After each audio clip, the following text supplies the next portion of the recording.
Okay, socially awkward again with Evan Wecksell. More Facebook friends. Let me turn off that fan. And another first ever conversation with someone who I think I've crossed paths with one time, but he's back, and he wants to come back and be your next district clerk in Texas. So Chris, Houston, Texas. okay, Chris Daniel. So where's Harris County exactly? Harris County is southeast Houston, basically southeast Texas. It's a large piece of real estate. If it was its own state, Yeah. the population inside would be greater than 26 states. Holy cow. Yeah. So it's Houston and like to the east. It's all of Houston, Katy, and Bel Air, if you know what that is, Cypress, and Baytown, and Deer Park, and Okay. Pasadena. We have a Pasadena, Texas, for you Okay. Californians. I was in touch with the school. It was near Galveston. Is it you guys include Galveston or is that something else? Galveston's its own county and its own city, but it Oh is wow. that's where the ocean is. That's just southeast of Harris County in Houston. Okay, because I think I remember. I think you were visiting Allison, your sister, one time, like years and years ago. I think you even gave me your business card. Were you running for something back then? It was like 2007 or 8 or something like that. I was on a totally different elected position. I was elected to a college board as the board of trustees for what's now called Lone Star College System. And Lone Okay. Star College System had like 19 campuses and smaller campuses. It's the largest community college system now in Texas. And at that time, I was one of the youngest board of trustees in the United States. What would a trustee have to do? Like just keep in mind like the policies of this campuses or So it's elected because taxpayer dollars, property taxes in Texas, yeah. fund the school system. And so we would vote on how those property tax dollars were allocated to pay for professors, to build new Yeah. campuses, to reduce tuition, to put in new technology for students, and more. Yeah. How are property taxes in Texas compared to other states? We're higher than a lot of states. I think we're still lower than California, Okay. but we are not considered a retirement state for that reason. Most people go to a no property tax state or a very low property tax state because of that. Oh, Nope, but we what have are no state income those? tax, like Florida, I believe. Uh, Okay. Any other no? Now I'm interested. Where are the other no property? I used to own. Now I rent, and I like it right, because it's right, right. like because the property taxes just seemed like oh, really. I mean, I know you're giving me the lower of two possible rates here, but it's a thorn in the road. It So it definitely hurts the idea of owning property, and it definitely yeah, hurts retirement because appraisals keep going up, and that appraisal creep is what really does people in with their property taxes. Fortunately, in Texas, there's something called a homestead, and okay, so your home that you live in, not that you rent out for rental income, right. uh, is capped at a certain point, and then many communities not Harris County, but many communities actually do away with property tax penalties after you retire. Oh, okay. Oh, that's good. Yeah. So, the penalties you said, but not the actual tax itself. Well, the tax goes away, so to Oh, speak. good. Okay, this I is call it good. a penalty because it's like, well, you're hurting me for owning something. I've Oh, worked that hard to own something. Now you're oh, penalizing me. I'm a yeah. anti-tax guy. Oh, there you go. So now we're running for district clerk. So you were district clerk in the past? I was. I had the job from January 1st, 2011 to January 1st, 2019. And I ran that office successfully for 2 terms. We basically put on my engineering hat and pushed a lot of technology into the courthouse to streamline it, make it faster, easier, better for the lawyers and the public to have access to information, to function in the courthouse, and to just get the business of the courts done. It was streamlining the communication of the courthouse, if you will. So And you're like the board of unfortunately, trustees of the courthouse? well, the board of trustees was a 9-member board. In this case, I'm Okay. more of like the CEO Oh, wow. or the COO or the anyway, the point is that Yeah. we ran a very successful office, and the only reason why I'm not district clerk right now is Texas had something called straight ticket voting, and there was a guy running for Senate at the time named Mhm. Beto O'Rourke, or Oh Francis yeah. Robert O'Rourke, from El Paso, Mhm. and he was very, very popular with brand new voters. It's the Mhm. voters that knew better, the educated Democrats would vote for this Republican because they knew I was doing a great job, that we'd put so much into making this a Cadillac of an office, one of the best renaissances this office had ever had. And I'm tooting my own horn. I realize that. Just go Yeah. read the articles for It's your yourself. episode. But at the same time, what happened was with straight ticket voting, you had 200,000 brand new voters who were excited for Beto, who'd never voted for Dogcatcher, who said, okay, I'm going to vote for Beto by pushing one button and I'm going to vote straight Democrat. And they flushed every Republican that was left in office in Harris County. And many of them were some of the best judges we've ever had, best Wow. administrators we've ever had. And all this lifetime of knowledge just went out the door. And it's suffered ever since. You could say that the reason why crime is up nationally is because of COVID. But I would Right. also argue that the reason why crime is up in local areas is by bad administration by those in power, and they just so happen to be the Democrats. Okay. So what have you seen then in the last 4 years? Like what has the district clerk done now that has kind of like rolled back what you were doing Well, it's kind in of your like an threat? overt of omission, really. What's been happening is by not doing the job, you have the the communication lines of the courthouse basically grinding to a halt. And so, by not doing the job, when clerks don't answer the phone, or when they don't properly file something, or when they mislabel what they filed, or when they let a defendant out on a technical error, Oh yeah. uh, this kind of nonsense, which is not isolated, but a severe pattern that you can statistically measure out, contributes greatly to the injustices in the system and to the rise in crime. Now, you could also point to the policies of the judges or lack thereof. You could also point to prosecutors being overworked or not having enough resources, or law enforcement not having enough resources. But the overlooked item is the clerk's office. And when it doesn't function, it's a really, really bad thing. And do judges like give a party? I thought judges don't have a party affiliation. At least I don't see them in California. But do you guys have? We do. Every state is different. And historically, the reason why we vote for everything, including Dogcatcher in Texas, is because of what happened during Reconstruction. And a lot of positions were appointed prior to Reconstruction. And some of the carpetbaggers that came into Texas to take advantage of Reconstruction started filling the appointees with both good folks and folks that should never have been appointed to anything. And Mhm. so, following the Andrew Jacksonian principle of democracy, they went back to what they started with in Texas, which is we vote for everything. And unfortunately, that means everything is voted on party lines, which Mhm. stinks because you are then at the whims of the primary system. Yeah. Or I know we're going into the weeds here, but this is Mhm. important even for folks in California, in Florida, and New York. Yeah. When we have extremes on the primaries, Yeah. crazies on both sides, that's who ends up being the candidates to vote for in the general election. So Mhm. when you have a jumbo primary, sometimes you can get rid of that. When you have ranked voting, you can sometimes get rid of that. They all have their pros and cons, but Yeah. one of the cons of the primary system is you end up with crazies on Republican or Democrat side, and we've had crazies sneak through that primary system in Texas. Okay. A few things I want to make sure I don't. My American history is a little shoddy. It's been a while. Sure. What was Reconstruction and dog catcher? I assume it's not a literal dog catcher. No, literal dog catcher. In this case, it would Oh, be okay. the hide and tan collector. And what that had to do with in Texas is recording the brands on cattle. Oh, And okay. so there's at this actually elected position for that. Wow. And so Reconstruction had to do with the period post Civil War. And for the southern states that lost, they were under the jurisdiction of the federal government. When the government came in, they basically appointed the governor, appointed the lieutenant governor, Right. fired everybody, and then Wow. appointed a bunch of positions.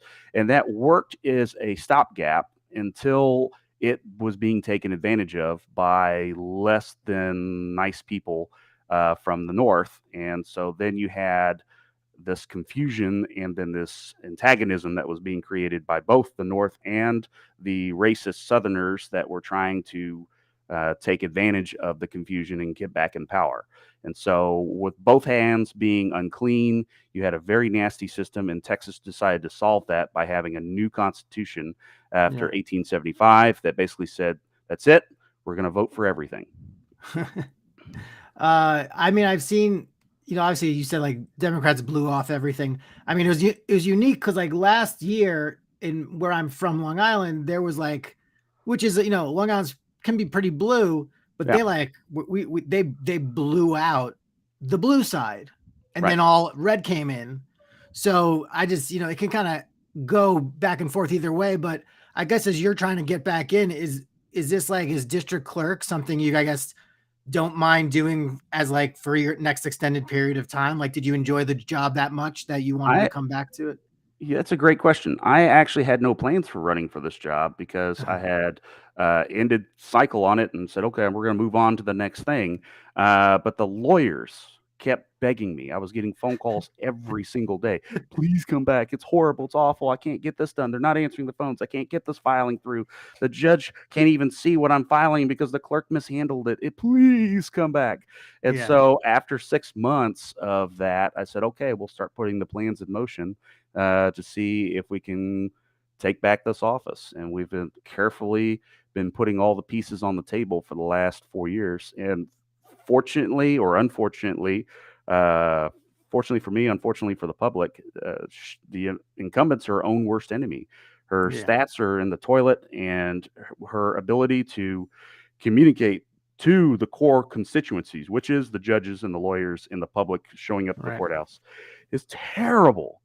In fact, one of the biggest refrains that you will hear over and over and over is, well, Chris Daniel would answer the phone.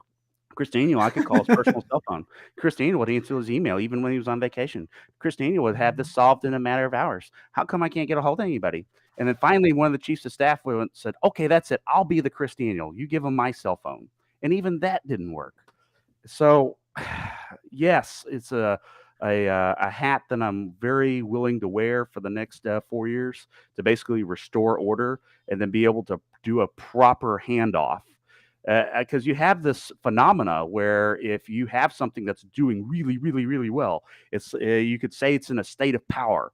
If the next person just steps in the boots of the person that was doing well, it tends to go okay. But if their first action is to fire over 60 employees on day one and then just reroute all the communication lines and just make a mess of everything, of course you're driving a Cadillac right off the cliff.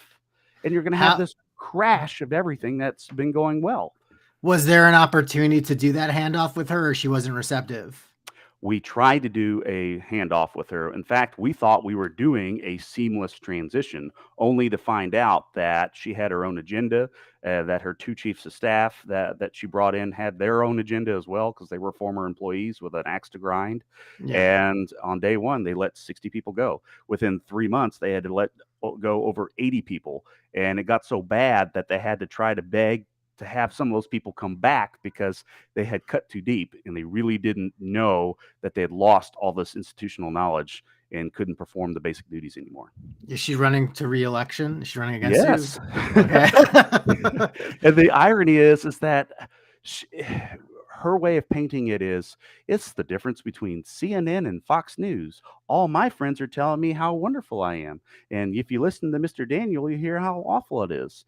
And so my response to that is step outside of the echo chamber and look at what people are actually saying on social media, on your own website, at your own forums for attorneys. She has these regular events where she invites the attorneys to come in, and this is how it plays out. Okay. Oh, welcome to the group study. Here's a donut or here's a bagel. Isn't this wonderful that we're having this group study? And the attorney comes in and goes, well, here's the problem I'm having. You've created a problem on the website that was already working. Now it's not working. Yes, we're aware of that problem, and we will get to it eventually. Isn't this wonderful that you're having a bagel with us? And it's just like, wait a minute. You've altered the entire purpose of these focus groups. That's the word I was looking for. Focus Right. groups. So they're altering. Yeah. For those that don't know that language, I mean, yeah, they're like altering what it is supposed to be. Right. Good. Now, so how do you campaign for something like this? Like, do you go door to door? Do you put out the signs and ads and all that, or you have a team, or what's? We have a team. We do door knocking. We do digital ads. We're on YouTube. We're on Facebook. We're all over digital. We have giant 4x8 signs that are across town. I even have this trailer that I built with a giant sign of mine that we drag around the car as we're on the freeway. The problem with Harris County and Houston is we are knocking on the door of the third to second largest city in the United States.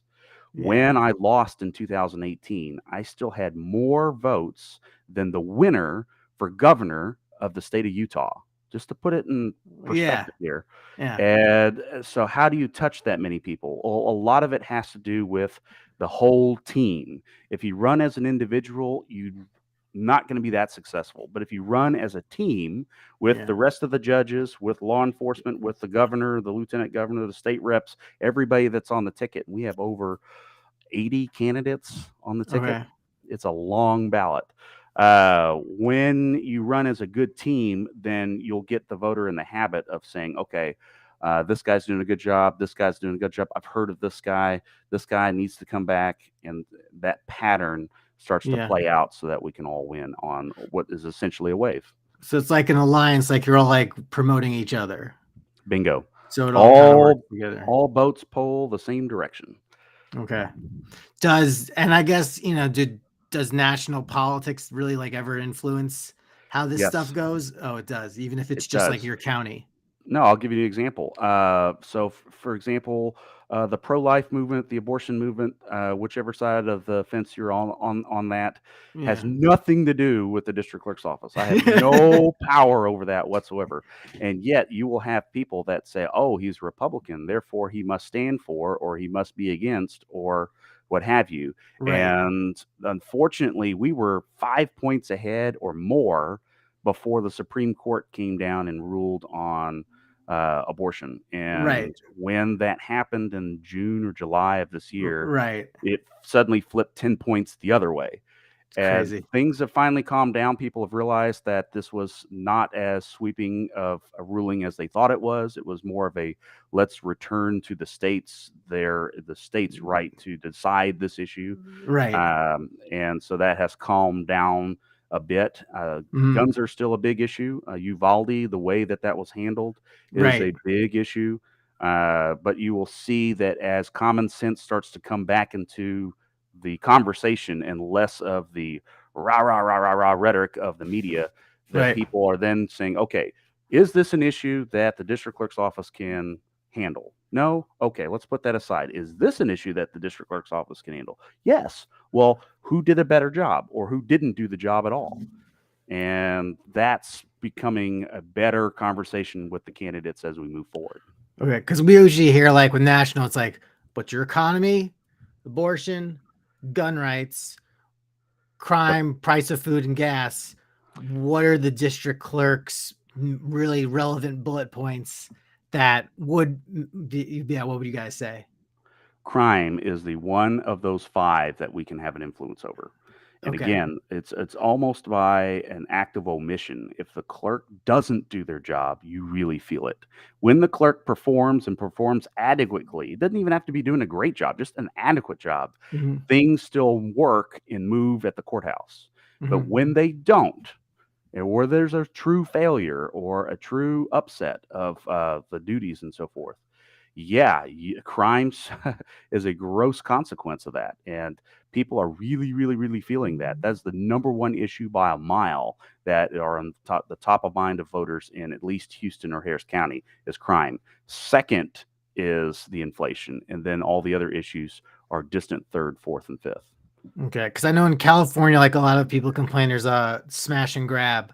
Like you can just like go and steal anything up to $900 wherever. Like no big deal. And I think they've recalled the San Francisco district attorney. The LA we thought we had enough, but I guess there were like a lot of duplicates or missed poor registrations, or they're still sifting through that because they Right. turned in like a 160,000 signature surplus, but it still was, they got screwed on probably just trusting the service System. they paid for to get them the signatures. But do you guys, so are you running into in Harris County? Is it just like you're not, the penalties aren't strict enough? You're letting the bar's been set too low, or what's happening? Two That issues. car went, One yeah. is there is a similar but not the same catch and release program. And that Okay. catch and release program is okay, well, you're not a violent offender because you broke into someone's car without a weapon on you. So Right. therefore, we're going to let you out on a low or cheapo or even a no bond, with a personal recognizance bond, where we let you out based on your word that you promise to come back. So that has been happening with the lesser offenses. And those criminals know that because the clerk hadn't done their job, because of COVID, because of a pre existing backlog from Hurricane Harvey, that with over 130,000 cases still waiting to be heard on just the criminal side, um, that the likelihood of them getting to their case for smash and grabbing is very low. It's probably going to be 4 years or more before they get Oh to that God. case. So they're already out back on bond. So they're going to go smash something else because they got to now pay for the bondsman and the attorney for the first case. Yeah. It's a vicious cycle. It sucks, and it's something that needs to be addressed by having an efficient system that actually works. Because isn't that a universal thing? Like, say you file a lawsuit or take something to trial. Like, there's always that law backlog of a year or so, or what? It depends where. But how would that ever potentially be shortened? Like, would there ever be a way to get it like, oh man, now I gotta have a trial tomorrow or like in a month instead of like I have to wait, a year for something to get rolling on this? Because I feel like suing someone, as Yeah. much as you'd want the money, the idea of like winning a lawsuit, I feel like you're just sticking yourself in a holding pattern and just like screwing it's not even worth whatever ends up happening. You were absolutely right. I just settled a case for a lady. I'm an attorney. I just settled Yeah. a case for a lady who was smashed on her passenger side door by a guy that was texting while driving in a heavy work truck. And Yeah. that heavy work truck was going probably 50 miles an hour. I mean, she's lucky to be alive. Yeah. And we settled that case for a lot of money, but it took 4 years to settle. And the reason why it took so long is because there weren't any juries available to try the case. Every time Right. we got close to trial, because it was a jury trial, the district clerk hadn't done their job to adequately summon enough people for jury duty, and we had to keep resetting. And Mhm. so each reset means that we have to then reschedule all the experts and the witnesses and the court reporter and everybody else. And that takes money as well. So this case that could have been a very cheaply settled $500,000 case quickly became a case in controversy between $2 to $4 million. And this also adds to the cost of doing business for the business owners, for the attorneys, for the justice system, and for the Right. victims. Right. So then, like, even if say someone wins a lawsuit, like, is there even like a guarantee they're ever gonna get paid for that, or is it just like a ruling, or Well, if that? they win the lawsuit and they didn't settle it, then they now have to run the risk of a court of appeals.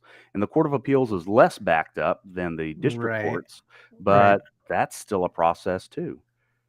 Then what? It's But settling something, usually, I guess we get paid right away or through a payment plan that's through agreed a to. plan. Yeah. Okay, Yeah. got it. All right. But the Okay. money's there, and, Right. Right. that's how you get those advertisements, "If you need cash now," where they buy that payment plan and say, "Here's a lump sum right now." Right. Uh, Right. Oh my gosh. Do you think there's ever going to be a way to like for people like to see past party lines, or is it always just going to be like one column or the other column? Is it we just were kind of hard because of the leadership, or it's the primary system that has to be reformed in Texas, but it's a problem across the United States for various reasons. In yeah, Texas, it's the primary system. We came very close to getting past those lines. In 2018, both the county administrator, known as the county judge, a yeah, bad title, and the district clerk, the clerk of the courts, Yeah. were heavily endorsed by both sides of the aisle, Democrats and Republicans, even though Yeah. you ran as a Republican. I had unions endorsing me and more. And Wow. that crossover support was leading towards this middle of the road, let's get the job done and worry about the fringe ideas later, but Yeah. let's get the job done first Yeah. mentality. And unfortunately, after 2018, it went right back to I'm in this camp, you're in that camp. I'm the good guy, you're the bad guy. And that stinks because it's bad public policy and it's bad for everybody. Wow. This is super interesting. I guess, I mean, where do you see, how do you, can you get a feel already, like with how the campaign is going versus the incumbent? Like, do you have polling for what your race is, or We have polling for mm, the fingers first race crossed, that's down ballot, and that first race down ballot is the county administrator, also known as the county judge. We have a former veteran from Harvard who, with both a JD and MBA, named Alex Mueller. That's the tip of the spear, if you will. And then I'm more of like the caboose or the rear guard, depending on your analogy. And that campaign has heavy polling in it, and it shows that it is 50-50 or neck and neck. And again, the number one issue is crime. The Democrats had 4 years to figure out how to handle this problem. And the stats are, it's staggering. I could show you these graphs where you can see that crime was kind of going up and down, kind of roller coastering between 2014 and 2018. But as soon as 2019 happened, when the Democrats had won every single office, it just went exponential. It went into affluence the wrong way, where yeah, crime just went out of control. The number of murders went out of control. Have now surpassed Chicago of number of annual murders in the city of Houston and Harris County.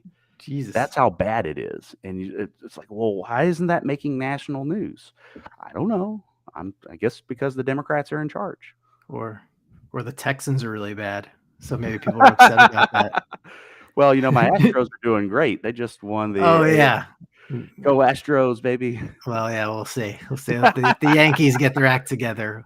We'll see if you guys can do some damage and not bang on some garbage cans and get tipped off.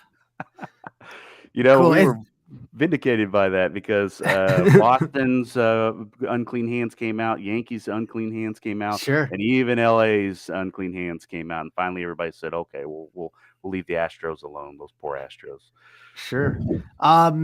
Is there like social media for where your campaigns are anywhere, or Oh, just absolutely. www.chrisdaniel.org is the website.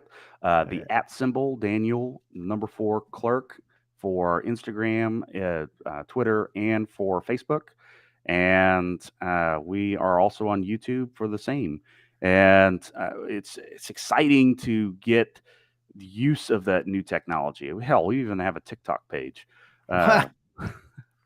So the beauty of all those platforms is if one gets suppressed one way or the other, then you can just keep pushing on the next one. And if that one gets suppressed or throttled back, is what the Republicans are saying, then you can go on to the next one. And my favorite example was I had a video that I was just basically saying, "Hey, come get these signs. Tired of crime, vote Republican judges." And right. Facebook had a little bit of views, Twitter had a little bit more views, YouTube had no views, and then I put it on TikTok and it exploded. So, do you this is a random question. Have you ever run across like other Chris Daniels? Yes. In Okay. fact, I met a Chris Daniel that lived near my sister in LA. And then I met in Houston, there's over 36 Chris Daniels. So when I have to renew my court access badge, they always Yeah. ask me, "Are you the one that's suing the county Yeah. over so and so?" And go, "No, no, no, no, no, no, no, no, no. I have an A. Oh, he has an A too. Okay, I'm Anthony. Oh, he's Andrew. Okay." Okay. So yeah, because I think it'd be fun to have like I'm Christopher Daniels and I support Chris Daniels. Like you could have like a whole Chris Daniels like team. That'd be very kind of Well, funny and it goofy, it but gets even worse because okay. the natural tendency is to put an S at the end of my name. Right, And because there's a wrestler, no Chris Daniels, who's yes, known, and but yep. But I blame my famous Uncle Jack, and everybody just assumes that his name was Jack Daniels, and it's not. It's Jack Daniel apostrophe S. But you're always too drunk to read the bottle. oh, So okay. And true story, I am actually related to Jasper Jack Daniel. He came from the Tennessee branch of the Daniel family, and he had 16 brothers and sisters or something like that, and we're just a Related branch. to Jack Daniel, the actual Jack Daniel. Because what does it say? Let me read the bottle. It says Jack. Oh, apostrophe S. Apostrophe S. So you're Nobody related reads to it. that. Yes. Wow. Okay. Maybe there'll be a non-alcoholic Jack Daniel line coming out soon, but probably not. The family sold it a long time ago. Oh, but, good. Okay. Well, they're doing good. Well, yeah, you want to keep the courts away from Jack Daniels anyway. So, but good. that confusion, I mean, I went ahead and bought the variations of my name or registered variations of my name so that if somebody were to accidentally do this, then they can get onto that and reroute it. It's just the natural tendency. All right. Well, a comedian in me would like to see like you get 6 or 7 other Chris Daniels together and then be like, do a campaign commercial for you. We support Chris Dan. I'm Chris Daniel and I support Chris Dan. And then you love that idea. Then you walk in from the side and you're like, Yeah. vote with your heart and with your name this November. I love it. I love it. Okay, I so actually 2026. there was a lady that had the identical name of my opponent, and I went to her house because she was hosting a fundraiser for another candidate, and I got her support because I just thought it would be funny to be able to say that my opponent is supporting me. Wow. Did that get some traction? Did they see people like the goof? Yeah, they did. I mean, look, I'm young enough to where I can get away with it because I still have that youth mentality, even though I'm now 40 years old. Oh wow. But at the same time, it's ways of thinking outside the box, and when you can break through the machinery, that social machinery, and get somebody to say, "Wait, what's that?" Then you've at least got them listening. You may not have won their vote, but you've at least got them listening. Nice. All right. Well, I'm very intrigued to see how this turns out for you. I think election day we'll learn a lot of things across the entire country. So should be interesting. And well, Evan, I had a question for you. Oh shit! Yeah, go ahead. Were you able to find this old video of worse than Vietnam? I don't have it. If you guys don't know, there's Reckless Tortuga is the group that does this. Yep. Let me see if I can find it. I mean, mean, iteration of Reckless Eric Tortuga. Pumphrey does stuff. Lindsay This was Lindsay Bartleson. Yeah, and these were some of these are recent, and some of these are just like far away. But yeah, here, I'll show you guys what we're talking about here. Boom, boom.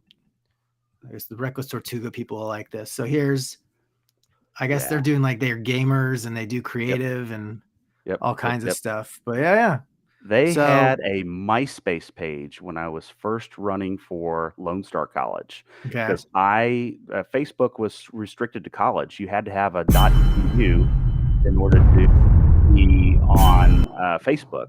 And so therefore MySpace was wide open. I was promoting through MySpace.